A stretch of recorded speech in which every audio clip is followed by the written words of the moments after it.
Hey, I'm Jeremy. I've got ADHD and autism. And one thing I'd like to share with employers is that I can find meetings very challenging if they're not set up in the right way.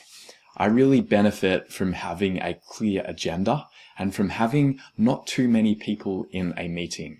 If there are a lot of people talking, I find it very hard to be able to think on my own. So if we're having, for example, a brainstorming session and other people keep jumping in the whole time and don't actually have some space for quiet reflection, I can't come up with new ideas. So it's important to structure meetings in a way that is going to have time for reflection, if that is what the goal of the meeting is.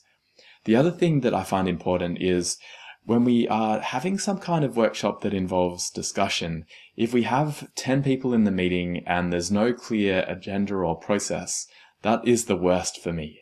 What works really well is if we wanted to, for example, discuss some challenges that we're experiencing as a business unit, instead of having 10 people in one Zoom call or in one meeting, it's far better for me if we can have breakout rooms where there's maybe 3 people in a group. I find very large group discussions hard to process. There's too many voices going on. I find it hard to keep up with the thread of discussion. But if there's a smaller group, then I'm able to listen much better, and the quality of the discussion I find is better because people can go deeper in a small group than they can in a really large group.